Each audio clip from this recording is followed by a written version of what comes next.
Yavaş-yavaş InDesign'da onlara doğru yaxınlaşırıq və düşünək ki, bir dizaynımız var və bunu artıq SAP-a hazırlamalıyıq və ya bunu müştəriyə təhvil verməliyik. Bunun üçün bəzi əlavələr eləyək və daha əvvəlki dərslərdə toxunmadığımız və ya səthi toxunduğumuz mövzulara da nəzər salaq. Məsəl üçün üz qabığı. Üz qabığı üçün Illustratorda bir loqotip düzəltmişəm. Tez-bazar formal xarakterli. Və bu loqotipi biz InDesign'a necə yerləşdirə bilərik? Şəkil yerləşdirməyə biz baxdıq, ayrıca müzakirə elədik. Biz də orada qeyd etdik ki, məntiq eynidir, amma yenə də bir arada fərq varmı?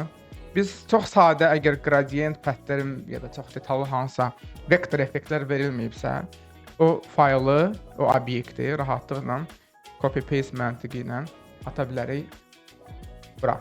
Yəni ki, InDesign'a və hətta bu bir vektor obyekti və rahatlıqla biz onu redaktə də eləyə bilərik. Redaktə dediyimiz, yəni ki, rənginə müdaxilə edə bilərik. Götürdüyü obyektimizi tutaq ki, ağ rəngdə elədik. Yəni bir üz qabığı belə ola bilərmi? Hə, ola bilər. Yəni burada heç bir problem də yoxdur. Söhbət texniki baxımdan. Yəni vektoru biz copy paste ilə gətirə bilərik. Baxmayaraq ki, rasterları, fotoları tövsiyə eləmirdik bura gətirməyə. Amma vektor obyektin sayı çoxalarsa, o zaman yaxşı olar ki, onu da place məntiqi ilə yerləşdirək. Yəni necə şəkilləri save edirdiksə, həmin formada, daha doğrusu yerləşdirildiksə, həmin formada. Bunu da yerləşdirməyə tövsiyə olunur. Logotype AI deyə bir faylım var artıq. Şəkilləri gətəndə biz nə edirdik? Gəlin fonu yığışdıraq, Ctrl-D eləyirdik və bizə lazım olan yerdən şəkilləri seçirdik. Burada eyni məntiqdir. Yəni logotipi götürdük və yerləşdirdik obyektimizə. Rəngini dəyişə bilirikmi? Yox, çünki bu artıq yəni fonun rəngini dəyişir, amma təbii ki, obyektin özünün rəngini dəyişə bilmirik. Çünki bu artıq bir linkdir. Yəni sadəcə faylın orijinalına bir bağlantıdır. Hər rəngi dəyişmək istəyiriksə, şəkilləri redaktə etdiyimiz kimi üzərində sağ düyməni basarıq. Edit with Illustrator deyib gəlirik Illustratora və burada rəngi dəyişərik. Rəngimiz olsun, elə olsun ağ rəngdə. Və save eləsək və bura qayıtsaq, avtomatik rənglənəcək. Rəngini dəyişmiş olacaq. Gəlin bəzi Shift Ctrl Z. Gəlin bəzi düzəlişlər eləyək. Düzəliş dediyimiz, məndə burada nəsə xəta baş verdi. Yəni təkrar gətirək ki, əmin olaq ki, hər şey qaydasındadır. Hə. Deməli belə, bəzi məqamlara toxunaq. Master page ilə, parent page ilə bağlı. Adətən biz bu parent page-də hazırladığımız column title, yəni təkrarlanan səhifə başlığı, səhifə nömrəsi varsa, hansı qrafik obyekt, xəttdən, mətdən nəsə qoymusunuzsa, onları biz çox vaxt nə edirik? Daxili səhifələr üçün hazırlayırıq. Üz qabığı adətən biraz fərqli xarakterdə olur. Yəni orada ən azından məsələn səhifə nömrəsi olmur. Bizdə isə parent page-in bu səhifə nömrəsi gəlib burada təsir edə bilər. Biz bunu istəyirikmi? Xeyr. Ona görə biz istərdik ki, bura biz heç bir ümumiyyətlə parent page olmasın. Yəni səhifə nömrəsi olmasın. Bizim parent page-lər siyahısında parent kimi none da var. Yəni heç bir parent page məntiqi burada tətbiq olunmasın. Və bunu dartıb buraxsaq səhifənin üstünə, avtomatik görürsüz, yəni A, küzlərdə A var, amma burada heç nə yoxdur. O demək ki, bura parent təsir eləməyibdir. Bəzən parent page-in, bunu da qeyd edeyim, bəzən parent page-in xarakteri dəyişə bilər. Yəni ola bilər ki, bəzi səhifələrdə company name sözü ağ rəngdə olmalıdır. Font ta ki, tünd olarsa. O zaman biz bunun duplikatını da çıxarda bilərik. Bax ki, duplikatını çıxardaq, adı da elə olsun parent. Company name, bəzi səhifələrdə ümumiyyətlə company name olmayacaq. Hətta qeyri-adi fərqli bir şey eləməyək. Ona görə də hansı səhifələrdə company name lazımdırsa, orada bizdə parent olacaq. Və o səhifələrdə ki, qoşu səhifələrdə ki, tək səhifədə ola bilər. Company name lazım deyil. Yeganə fərqi budur. Tamam, biz onu editable eləyib, redaktə oluna bilən formaya salıb, xatırlayaq, Shift komandla bir yerdə, Shift Ctrl-la bir yerdə. Tıklayanda avtomatik content redaktə oluna bilirdi. Amma biz yəni, yüzlərlə səhifədə 30-40 dənə bilənçinə bölmə olacaqsa, hər dəfə onları redaktə elə sil, bu doğru olmaz. Biz götürürük, həmin parent page-in duplikatını çıxardırıq və deyirik ki, əgər o səhifələrdə ki, yuxarıda heç bir column title olmayacaq, biz həmin səhifənin də şablonunu hazırlayarıq. Adı da oldu parent və hansı səhifəyə bu lazımdırsa, orada bunu tətbiq edə bilərik. Məsələn, elə 4-5-ci səhifələrdə məndə parent olacaq. Dartıb buraxa da bilərik, biraz əvvəl elədiyimiz kimi. Belə də spesifik bir səhifəyə aid olur, amma ehtiyatlı olmaq üçün yəqin ki, hər iki səhifəni seçib sağ düymə apply parent to pages. Hansı parent page olsun, B parent olsun. Okay və künclərdə B yazıldı, B hərfi yazıldı və ona artıq həmin bu səhifənin şərtləri diktə eləyəcək, təsir eləyəcək. Səhifəmizi yavaş-yavaş çapa hazırlayırıq. Gördüyü üz qabığında heç bir parent yoxdur. Daxil səhifələrdə bir yerdə başqa bir parent istifadə elədik. Həmçinin də arxa səhifədə də bizdə heç bir parent olmayacaq. Çünki səhifə nömrəsi və s. biz istəmirik orada olsun. Ancaq loqotipdir. Marginin yuxarı sağ tərəfinə loqonu yerləşdirək. Fona bir dənə qara rəng verək. Olsun fon qara rəngdə. Arxaya ataq bunu Shift Ctrl sağ kvadrat mötərizə ilə. Daha doğrusu sol. Məsələn, mənim kitabımın üz qabığı belə olacaq. Daxili səhifələr yerində. Burada gələn bir şeylər. Burada adi mətn qoyaq. Götürək type tool'u və bizə lazım olan bir paragraf bloku təyin edək və mətni də yerləşdirək bura. Yəni üslub çox da önəmli deyil və sonuncu səhifəyə də sağollaşma xarakterli bir şəkil yerləşdirək. Məsəl üçün bu şəkil. Bu mövzuda elə sanki həm də bir keçidlərimizin ümumi təkrarı olacaq. Keçidlərimizi təkrar eləmiş oluruq. E hərfini A-na basıb saxlayıb ortalaya bilərəm bu çərçivənin daxilində. Əla. Gəlin bir dənə də şəkil bura qoyaq. Ancaq mətndən ibarət olmasın. Elə əlimizdə belə bir şəkil də var onsuz da. Hətta keçən dərslərimizdə öyrəndiyimiz başqa bir şeyi bura tətbiq edək. O da text wrap məsələsini. Bunu fit eləyək. Bura window, text wrap və bounding box aktivləşdirək. Məsafəni də artıraq. Dizaynın bu ilə bitdisə və artıq biz bunu tutaq ki, çapa hazırlamaq istəyirik. Belə bir faylı. Və çapa hazırlamaq üçün biz nələri nəzarətdə saxlamalıyıq, nələrə diqqət etməliyik. Belə ya da müştəriyə təhvil veririksə, bu şəkildə təhvil verə bilərikmi? Ümumiyyətlə, birinci gündən biz InDesign'a başlayandan əslində bir şeyi nəzərdən qaçırmışıq. Bilərəkdən bunu eləmişik. Çünki istəməzdim ki, əlavə diqqətinizi dağıdan bir məlumat olsun. Yeni fayl yaradanda biz ölçüləri, nə bilim, formatı, sütunu və s. verdiyimiz kimi eyni zamanda bu siyahıda aşağıda kəsim yerlərini də verə bilirik, təyin edə bilirik. Normalda çapa gedən bir material, çap reklam materialı mətbəədə çap olunub. A4-dirsə elə A4 formatda sizə çap materialı veriləcəksə, o formatda da çap olunmur axı. Daha böyük ölçülərdə kağızlarda çap olunur və sonra kəsilir. Kəsimdə xəta ola bilərsə, idealsa lazım olan ölçünün alınması üçün həmişə biz səhifənin kənarına əlavə kəsim yerləri qoyuruq. Ki, kəsiləndə o artıq yerlər kəsilib atılsın. Bizim dizayn materialımızın ölçüsü bizə nə qədər lazımdırsa həmin ölçüdə də olsun. Ona görə əslində çap üçün hazırlanmış yeni fayl bu Illustrator üçün də keçərlidir, bu Photoshopda da hətta keçərlidir. Və xüsusən də InDesign'da bu olmazsa olmazdır. Bizdə isə hal-hazırda heç bir kəsim yerləri yoxdur. Ən azından burada fiziki olaraq o görünmür. Ona görə də yeni fayl yaradanda bir daha xatırladıram. Çapa gedəcəksə qabaqcadan bu kəsim yerləri təyin olunmalıdır. Əksər hallarda bu məsafə 3 mm-dir, amma mətbəədən bunu dəqiqləşdirmək lazımdır. Çünki məsafə bəzən çox da istənilə bilər. Məsələn 5 mm belə tələb oluna bilər. Və bir də xüsusi bir məqamda diqqət yetirmək lazımdır. Bunu da yenə mətbəədən dəqiqləşdirmək lazımdır. Bizdə kəsim yerləri kənardan olur, yuxarıdan olur, aşağıdan olur. Və əgər səhifə təkdirsə, kəsim yerini biz hər tərəfdən qoymalıyıq. Amma səhifə qoşadırsa, daxildən kəsim yeri olacaqmı?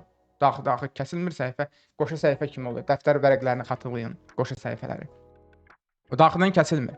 Amma yenə də yapışdırmaq üçün, tikilmək üçün o məsafələri mətbəədə istifadə edə bilərlər. Ona görə onları dəqiqləşdirmək lazımdır. Məsafə verəndə daxildən də bu boşluqları verək yoxsa yox. Ona görə də gəlin mən də daha əvvəl unutduğum document setupda kənardakı məsafələri, bleed adlanır bu. Bu məsafələri 3 mm-ə qədər dəyişək. Məsələn, məndən istənilib ki, hər tərəfdən 3 mm məsafədə kəsim yeri verilsin, daxildən isə verilməsin. Daxildən ehtiyac yoxdur. Bir daha xatırladıram, bu qabaqcadan dəqiqləşdirilməlidir mətbəə ilə. Ola bilər ki, daxildən də bu məsafə istənilsin. Və artıq bizim belə bir maraqlı görüntümüz də yaranır. Qırmızı xətt. Yəni bu deməkdir ki, biz dizayn materialı hazırlayırıqsa və səhifənin kənarlarına qədər nəsə gedəcəksə, onlar səhifənin kənarına qədər yox, kəsim yerinə qədər getməlidir ki, kəsiləndə həmin hissə artıq hissələr kəsilib atılsın. Məsəl üçün məndə fon qaradır. Bu qara fonu biz axıra qədər uzatmalıyıq. Eyni qaydada o hər tərəf üçün keçərlidir, diqqətli olmaq lazımdır. Yəni sonunda eyni şeyi mən kimi təkrar eləməmək üçün burada nəsə dirəşir bizlə. Eyni işi təkrar görməmək üçün bunu qabaqcadan təbii ki hazırlamaq lazımdır. Strokumuz var, gəlin stroku yığışdıraq, x-lə yerlərini dəyişdim. Məsələn, tutaq ki, bu ancaq fona belə, fon bütöv bura doldurulanda, yəni ancaq o halda keçərlidir. Yaxınlaşdırıb təbii ki, burada daha səliqəli işləsəz ideal olar. Yox, yəni bu ancaq şəkilə aid deyil, daha doğrusu fona aid deyil. Məsəl üçün, əgər qabaqcadan dizaynımız belə mərcin daxilində yox, səhifə kənarına qədər idisə, tutaq ki, düşünün, belə bir dizayn vermisiniz. O zaman bu şəkil bura qədər yox, kəsim yerinə qədər artırılmalıdır ki, çapdan çıxanda şəklin bir hissəsi bu kəsiləcək yerə də düşsün və mətbəə işçisi kəsəndə şəklin bir hissəsini kəsib atsın, digər hissəsi də qalsın sizin dizaynınızın içində. Əla və yəni bu şəkildə biz hər şeyi, baxın, bu kəsim yerinə qədər qovmalıyıq. Başqa nə nümunəsi göstərim sizə. Tutaq ki, fona bir xətt vermisiniz. Yəni təkcə şəkilə aid deyil bu. Bəli, tutaq ki, fona belə bir xətt verilirdi. Bu da eyni qaydada. Hop, bura qədər diqqətli olun, Direct Selection toolundan bunu çəkək. Bu axıra qədər bu şəkildə tamamlanmalıdır. Ümumi olaraq, yəni çapa hazırlıqla bağlı bunu nəzərə almaq lazımdır. Sonra başqa nələrə diqqət eləyək? Söhbət çapdan getmir, söhbət ümumiyyətlə həm də müştəriyə işin düzgün təhvil verilməsindən gedir. Ümumiyyətlə birinci həmişə nəzərləriniz olmalıdır bu Preflight pəncərəsində. Birinci gündən əslində biz bu haqqda danışmışdıq. Output bölməsində Preflight pəncərəsi ya da aşağıda bu erroru göstərən pəncərə. Aşağı ox bassaq daha doğrusu paneli bu şəkildə də aça bilərik, aktivləşdirə bilərik. Qırmızı error var. Yəni error nədir? Biz artıq mətnlə işləyəndə bilirdik ki, mətn bloku bəzən balaca olur, içərisindəki mətn isə çox olur. O zaman mətn yerləşmədiyinə görə, tam yerləşmədiyinə görə burada qırmızı overset text adlandırdığımız belə bir xəta, error mesajı gəlir.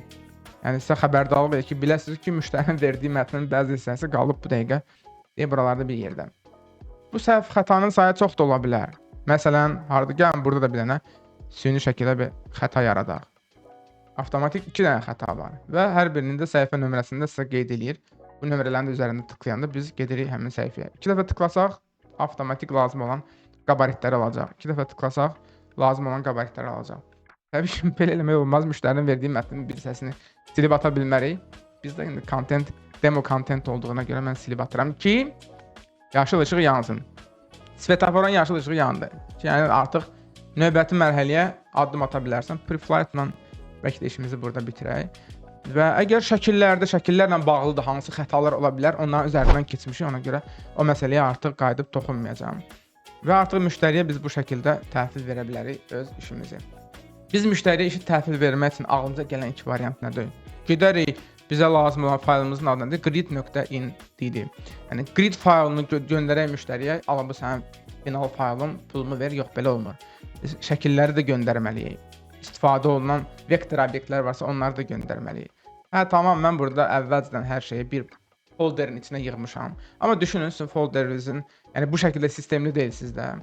Faylların bəziləri desktopda, bəziləri download folderində, hərəsi bir diyarda özü üçün öz həyatını yaşayır. Və 3 saat oradan bura kopyala, bir araya toparla bunları, sonra müştəriyə göndər. Belə olmur. Şriftlər həmçinin, fərqli şriftlər istifadə eləmişsiniz, müştəri öz kompüterində açacaq, keçmiş olsun. Şrift yoxdur, şəkil yoxdur. Bunları bir-bir orada hərəsini bir dərədən toplamaq praktik olmaz. Bunu isə avtomatlaşdırmaq lazımdır. Əslində bütün bunları eləməkdə məqsəd odur ki, yavaş-yavaş gəlmə bu təhvil təslim mərhələsinə çataq. Buna da biz deyirik packaging. Bu Adobe-un bizə lazım olan, qrafik dizaynerlərə lazım olan digər proqramlar üçün də keçərlidir. Packaging bölməsini tapaq. Ctrl-Alt-Shift-P. Ctrl-Shift-Alt və P. 90 dənə knopka, bir dənə də P hərfini bassaz, belə bir səhifə əmələ gələcək. Paketləyir bunları. Paketləyir və bizə nələri verir? Ümumi fayl haqqında informasiya verir. Şriftlər, hansı şriftlər istifadə olunub. Link, hansı linklər istifadə olunub bura. Vektor da aiddir, bura şəkillər də aiddir. Bizdə, bəli, bir dənəsi vektordur, qalanlar hamısı şəkildir. Rənglərlə bağlı, digər texniki detallarla bağlı əlavə informasiya var. Biz bunları nəzərdən belə deyək, nəzərə almaya bilərik, amma yeganə burada linkdə nida var. Yəni bizdə nida gördüksə, panikaya düşürük ki, görürsən nə olacaq. Amma əsas məsələ burada nida məsələsi odur ki, nida odur ki, şəkillər hamısı RGB rejimindədir. Red, green, blue ekran üçün nəzərdə tutulmuş bir rəng rejimindədir. Biz isə çapa göndəririk. Çapda isə bizdə xatırlayaq CMYK, göy çəhrayı sarı və qara rəngdən ibarət olan 4 rəng əsasında bu rejimdə daha doğrusu işləməliyik. RGB-ni CMYK-yə keçirtmək lazımdır. İki yolumuz var. Ya getməliyik, bu şəkilləri açmalıyıq bir-bir Photoshopda və orada rəng rejimlərini dəyişməliyik RGB-dən CMYK-yə.